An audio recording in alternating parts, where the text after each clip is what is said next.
Hello, welcome to this video where I will be trying a bunch of manga volume 1s.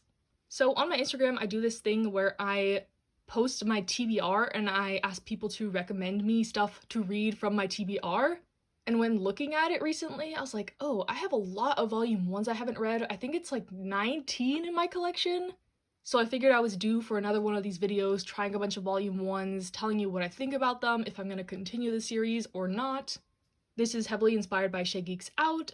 So yeah, like I said, I have 19 volume 1s in my collection I have not read.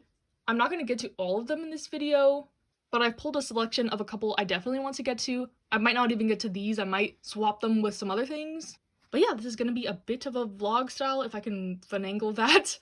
I'm not very good at those, but if not, it'll just be me popping in whenever I read one of these, my in-the-moment reactions. And at the end, I will recap like which ones are staying, which ones are going, which ones I'm continuing, which ones I'm continuing, if they're on sale, like on the border, and I'll rank them as well. So yeah, hope you stick around, and I'll be back once I read one of these, or multiple of these, or whatever I feel like. Okay, hello. I just finished the first volume of Seraph of the End. So this is a series I have known about. A lot of my friends love this series, so I recognize most of the characters, I knew their names, but I never really knew much about the plot other than it was about vampires and humans fighting against each other. I thought this first volume was intriguing. There's a lot going on though. It was a bit overwhelming with the amount of information they threw at you, kind of like the history of the world, what happened to the humans, and then they're in this test facility, then he escapes, now he's trying to fight the vampires, and he's at school, and he gets a demon weapon, and yeah. It's a lot, but I will continue to read. Hopefully the pacing gets better. I'm sure this was just like a really heavy, they wanted to get the ball rolling setup volume. But I do like the characters so far. I'm intrigued with where it's going. I think I have 5 volumes of this, so definitely gonna be continuing because I thought this was interesting. Like I said, a lot of stuff happens, but the base premise, I guess, is that this guy wants to get revenge because his family and friends were all killed by vampires, so he wants to get revenge on the vampires. But this world may not be what it seems, and it seems like some characters from the past are going to be reoccurring as he tries to go on this journey to become a vampire killer hunter guy in this organization. So yeah, I enjoyed this. I will be continuing, even though it was a bit much in this first volume. Next, I think I'm going to read the first volume of the Apothecary Diaries. This is probably the most highly requested of the volume 1s I had on my TBR, so definitely excited to get into it, and I'll be back once I read it. Okay, hello. I have since read the first volume of the Apothecary Diaries, and overall, I liked it. I liked the setting, I liked the main character. Basically, it's about this girl who gets kidnapped and kind of forced to work in the Imperial Palace. Her previous job was as an apothecary, and the higher-ups in the palace quickly find out that she is literate and knows a lot about poisons and medicines, so she gets promoted to be the food tester for the Emperor's favorite concubine, basically. So I think the setup was really cool. The only gripes I have about this is I can't tell if it's gonna be a very like episodic slice of life type story, or if there's gonna be more of an overarching plot, and that's the side I lean to wanting more, so I hope it goes in that direction, but I wouldn't be mad if it continued to be kind of more of an episodic story. In this first volume, there's like 2 main stories that happen. I think the first one was better than the second one, but neither stood out to me a ton, so what I'm trying to say is I'm not hooked, I'm not gripped, I'm not sold on this series yet, but I do own 1 more volume of it, so I'll be willing to read that and see how I feel from then on. This one was like the most highly requested one that I start though, so I feel bad that I don't like love it, but it has potential. And I'll be back when I read another volume 1. I'm trying to make it more visually interesting by changing the settings, because clips of me just reading I don't think are interesting. I'm just like laying in my bed like a hobbit in a blanket burrito reading with my lamp, so yeah. No one needs to see that. Hello, the next volume 1 I've read is Miss Miyazen Would Love to Get Closer to You. The reason I picked this one up was because I heard it's a delinquent / good girl type trope, which I love in media, so you know I had to give it a try, and overall I thought it was cute, it was nice, but it lacked a bit of substance, and I think it falls into the category of I would try another volume if I found it on sale type of vibe. It's about these 2 classmates who like each other, but they're struggling to even like say hi to each other, form a proper relationship, so In connection to the title, at the end of each chapter, it's like they got a little tiny bit closer because they were able to say hi to each other or have a conversation, etc. So it's slice of life, episodic, which I'm not a huge fan of in my romance manga. That's why I'm not like in love with it right now. I think if you like something like Teasing Master Takagi-san, you might like this. So yeah, overall it was cute. It had the right ingredients to be something I loved, but I just don't love it yet. It has the potential though. I would say so far this is the worst thing I've read in this video, but not bad at all. Just was not completely for me, and that is okay. Hello, it is like 2 weeks later. My life has been so hectic I haven't had a chance to read any manga, but getting back into my volume 1 grind, I read volume 1 of Shortcake Cake. This one I picked up because I like 2 other works by the same mangaka duo that I've read, and I also impulsively bought the rest of the volumes without even reading this because I saw them for cheap at a bookstore. So I was really hoping I would like this, not like forcing myself to like it though, just hoping I would to justify my purchase of the rest of the volumes, and overall I thought this was cute. It was nice. It's about a girl who lives really far from her school and decides to start living at a boarding house.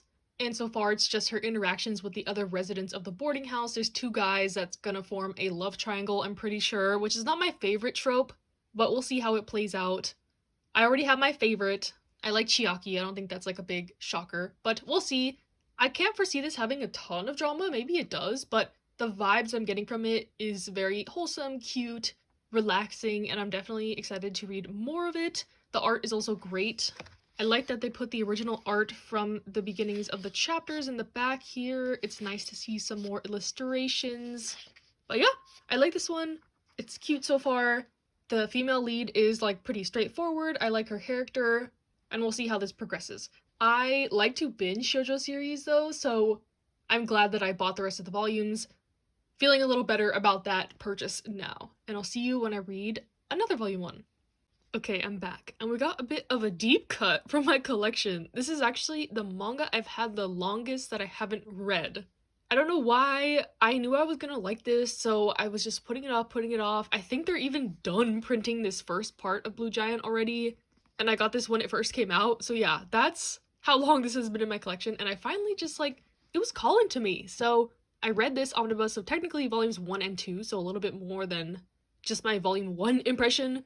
But yeah, basically this is about this kid who is about to graduate high school. He is exposed to jazz music and falls in love and decides he wants to be the best saxophone player, jazz musician in the world. That is his goal. And I was drawn to this manga because I actually do play tenor sax. I was in jazz band in middle school and high school, so I'm pretty familiar with like the stuff he's playing and how to technically play the instrument. But it's kind of fun looking through his journey. He's literally just copying what he hears. He doesn't know how to read music, doesn't know proper techniques, scales, etc. He's kind of just going by vibes. And people start to notice that he's really good, very unique. And it's kind of implied that he does become super famous because there's like interviews with people from his past, like, oh yeah, I was his boss at his first job, blah, blah, blah, blah. So you're seeing like the come up of a star basically in this manga. I think there's like 3 or so parts in Japanese, and I could kind of already map out how the series is gonna go, but I think it was pretty good in this first volume. The only thing that deterred me was the main character is like a bit pervy. He's like a high school guy. He like grabs this girl's chest to make her stop talking because he gets annoyed with her all of a sudden. It's just weird, kind of jarring. I don't know what time period this is supposed to be set in. I think a bit older because they don't have cell phones. And the art is kind of like old school. Not saying it's an old manga, but I think it's set maybe like the 80s, 90s. But yeah, I have the next omnibus of this, so I will continue. It's nice to read another music manga. It's been a while since I read a music manga. I think there's like a movie coming out for this, or maybe an anime? I'm not sure, but overall I thought this was pretty good. The main character is very ambitious, and I will say it made me laugh so hard at his first gig, because I think everyone who has played music or been in a play or been on any kind of stage knows the feeling of flopping hard, and it was just like painfully like cringe, laughable, relatable. So this had some good moments, but I'm not completely sold on it yet, and I will be continuing. Okay, hello. The next volume 1 I have read is volume 1 of Golden Kamui. This has been recommended by a lot of people whose opinions I trust in the community, and I thought this first volume was good. It is a historical fiction seinen manga, which is like not typically the genre I read. It's about this ex-soldier who really needs money, and he finds out that there's these prisoners who escaped, and on their bodies they have tattoos that are a map that leads to a bunch of gold. The objective is to gather all these prisoners, piece the map together, and find the gold. I have heard from a lot of people that this delves into a lot of different subgenres like comedy, food, historical, action, romance even maybe. But from this first volume, I thought it was good. I thought it was pretty focused. I would compare this maybe to Vinland Saga in terms of like a historical fiction seinen. So I didn't think it was bad at all. I would be willing to read more volumes of it, but it's not one I'm going to be picking up a billion volumes of because I am wary due to the genres not being what I typically read. So I'm willing to give it more shots, but it'll be probably on like a 1-by-1 basis, like volume 2 and then volume 3, not jumping into the whole series. Okay, hello. The next volume 1 I have read is volume 1 of Barakamon. This is a highly anticipated volume 1 for me. I love the anime, and based on that fact alone, I did buy the whole manga for Barakamon in hopes that I would like it as much as I like the anime, and so far, it is living up to the hype. The only thing I would say about the manga is that the art is definitely not as good as the anime, but that doesn't really detract from my reading experience. So hopefully it'll get a little better, and if it doesn't, it's not a big deal to me. But yeah, Barakamon is about a professional calligrapher who gets told by one of the judges at a competition that his work is very basic, it lacks soul, it's hollow, and he gets pissed off and punches the judge in the face. So he doesn't get exiled to this island, but his dad tells him like, hey, you need to chill out, go to this island, kind of find yourself, recenter, and that's what the story is. This guy from the city coming to this island, and just the eccentric cast of characters around him, the villagers, especially this little girl who kind of infiltrates his life. It very much gives the vibes of Yotsuba. It's just a wholesome slice of life, coming of age story with lots of comedy and charming characters. So if you're looking for something like that, I would highly recommend this, even based on just the first volume of the manga. If it follows along with the anime, I know I'm gonna continue to love this, and I think a lot of people will love this as well. So yeah, Barakamon Volume 1, and I'll see you when I read the next one.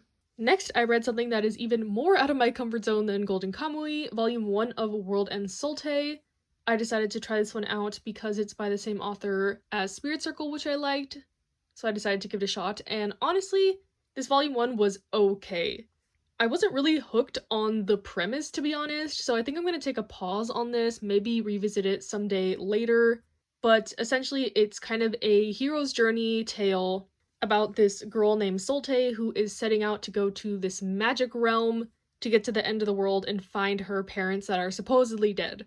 So in this world, magic caused this big fiasco, and there's only certain realms that are kind of access restricted where there is still magic. It's kind of mysterious. Some people can use like relics from this magic realm to fight monsters. It's very like typical fantasy, I would say. And so far, I'm not like super gripped with it. And also this is told as kind of like Solte recounting her past. And it's also kind of the trope of replaying past events. Like this little fairy that travels with them knows what's going to happen because she's been sent back to the past to relive the journey. It's not explained if she's supposed to change certain elements or what. So it's kind of similar to the author's last series that I read, Spirit Circle, in terms of themes of time and like time warping. But so far I'm just not really gripped with this. There's also elements of like magical girl, kind of her and the fairy kind of fuse and have this magic form, which is kind of funny. But yeah, this is not like my typical genre. I wasn't hooked. I don't know if this is how fantasy series normally start, kind of setting up the world and getting ready for the journey, but I don't really see the point to the journey is what I'm trying to say. It wasn't until the very end that she was like, I'm gonna find my parents. But she's also a child in the beginning, so it's like, okay, this kid wants to go on a journey. She's heard these stories about the magic realm. She wants to look at it herself, even though it's really dangerous, blah, blah, blah. She has her group of companions that'll join her. The fairy knows what's going to happen, apparently, so she's trying to have the events line up to what she remembers from the first time she went on this journey. I don't know. It's kind of confusing. There's a lot going on, but I don't really wish to know what is gonna be going on later. You know, like, I'm not hooked. And I'm not confident that I will like the rest of the series, so unless I find this at the library or something, I don't think I'll be continuing this. And that is my honest, fresh opinions on this. Okay, hello, this is the last volume of this video, volume 1 of Twin Star Exorcists. And I think we did leave this video off on a bit of a high note. I really like this first volume. It is a series about exorcists, as the title implies. It's about this kid who was a really, really good exorcist. He was on the path to being like the best exorcist ever, but something traumatic happened and he just quit. He didn't want to be an exorcist anymore until he is kind of called to action in the present. And it seems like it's going to be a story about him getting back into being an exorcist with his new partner, who is his fiance now. So that was like the twist I wasn't expecting when I picked this up. I went in totally blind. I thought they were siblings, but they are tasked to get married and have a child because their child is prophesized to be like the next chosen one, basically. So that premise is a little strange, but I think it was fun, action-packed, the art is good. There was like a tiny bit of fan service. He like walked in on her when she was taking a bath, whatever. But I can tolerate that kind of stuff, so it didn't bother me too much. But yeah, I thought this was good. I have like, I think 15 volumes of this, so I plan to continue. And yeah, I hope you liked this video, and let's recap all the volume ones I read. Most of them fall into the category as I will continue them, but I have more volumes already anyway, so it's not really like that much of a shock. But probably first place, Barakamon, I really like this one. Will definitely be continuing.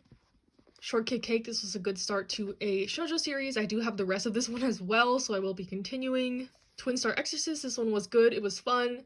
A good first volume. Apothecary Diaries, I thought this first volume was okay. I'm intrigued, not entirely hooked yet, but I will continue with this one. Seraph of the End, same thing. I have more volumes of this, so I will continue. The first volume hooked me enough to continue. I would probably rank Blue Giant next. I like the premise, but again, wasn't entirely hooked on this, but I have more volumes of it. Golden Kamui, I will buy the next volume of it. I like the setup good enough. Miss Miyazen, would love to get closer to you. This one falls into the category of I will buy another volume if it's on sale or at my library, because I wasn't entirely hooked on it at all. And then worst, Bottom of the Barrel, World Unsolte, but it wasn't terrible. It just wasn't for me, ended up not being for me. So overall, I think this batch of volume ones, nothing like extremely stood out to me other than Barakamon, but nothing was terrible. So I would conclude this experiment as successful, ? And then I'll show the rest of the volume ones I have that I didn't get to for various reasons. I mean, Tales of the Kingdom, I love Asumiko Nakamura. I'm expecting to like this. I just wasn't really in the mood for it. Same with these two. These are both BL. Just wasn't really in the mood for it. These four are in the case of I want to binge the whole series, so I was purposely avoiding these volume ones. Let me know if you want dedicated videos to them, or for me to do another volume 1 try vlog and include these. Banana Fish, Nana, Slam Dunk, Yu Yu Hakusho. Should get all the reprints of these by the end of the year. Next, Welcome to the Ballroom. I just got this one. Didn't really make it in time into my TBR pile for this. And then number 5 by Taiyo Matsumoto, like Tales of the Kingdom by an author I love. I'm expecting to at least enjoy this one, and I wasn't in the mood for it in this round of reading. So yeah, that is all the volume 1s I decided to try. Let me know if you like any of these series, you hated any of these series, you're inspired to try any of these volume 1s. Stay safe, stay happy, stay healthy, and I'll see you next time.